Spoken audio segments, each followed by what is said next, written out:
2026 தேர்தல் நெருங்கி வரும் நிலையில் பிளவுபட்டு கிடக்கும் பாமகவை தேசிய ஜனநாயக கூட்டணியில் இணைக்க அதிமுகவும் பாஜகவும் தனித்தனியாக முயற்சிகள் மேற்கொண்டுள்ளன.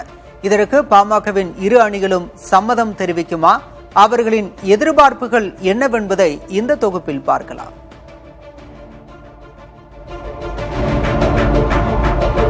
(2026) சட்டமன்ற தேர்தலுக்கான தேசிய ஜனநாயக கூட்டணியை பலப்படுத்த அதிமுகவும் பாஜகவும் தொடர்ந்து பல முயற்சிகளை எடுத்து வருகின்றன. அதில் மிக முக்கியமான ஒன்று பிளவுபட்டு கிடக்கும் பாமகவை தேசிய ஜனநாயக கூட்டணியில் ஒன்றிணைக்க வேண்டும் என்பதே.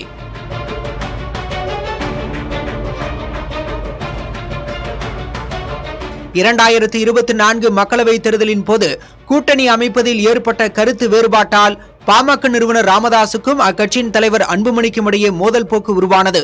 தற்போது அது உச்சகட்டத்தை எட்டியுள்ள நிலையில் 2026 சட்டமன்ற தேர்தலில் ராமதாஸ் விரும்பிய அதிமுகவும் அன்புமணி விரும்பிய பாஜகவும் இப்போது தேசிய ஜனநாயக கூட்டணியில் இணைந்துள்ளன.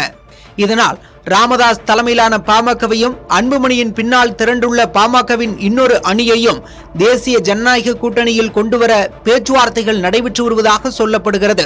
அதன்படி பாஜக தேசிய துணைத் தலைவரும் தமிழக தேர்தல் பொறுப்பாளருமான வைஜெயந்த் பாண்டா எம்பி சமீபத்தில் சென்னையில் உள்ள பாமக தலைவர் அன்புமணியை சந்தித்து பேசியதாகவும், அப்போது அன்புமணி தரப்பில் 30 சட்டமன்ற தொகுதிகளுடன் ஒரு ராஜ்யசபா சீட் கேட்டதாகவும் கூறப்படுகிறது.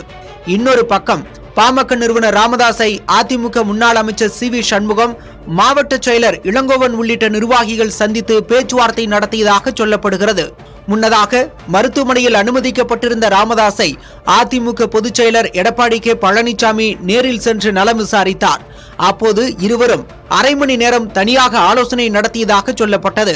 வட மாவட்டங்களில் கணிசமான வாக்கு வங்கி வைத்துள்ள பாமக ஒன்றிணைவதோடு தேசிய ஜனநாயக கூட்டணியில் இணைந்தால் அது அதிமுக பாஜகவுக்கு பலம் சேர்க்கும் என எதிர்பார்க்கப்படுகிறது. இதனால் ராமதாஸ் அன்புமணி இருவரது நிலைப்பாட்டை உற்றுநோக்கி வரும் மத்திய உள்துறை அமைச்சர் அமித்ஷா விரைவில் பாமகவின் இரு தரப்பினரையும் அழைத்து பேச்சுவார்த்தை நடத்தவிருப்பதாக தகவல்கள் தெரிவிக்கின்றன. ஆனாலும் பாமகவின் இரு அணிகளும் ஒன்றிணையுமா? அது சாத்தியமானால் என்னென்ன கோரிக்கைகள் வைக்கப்படும் என்பது புரியாத புதிராகவே உள்ளது.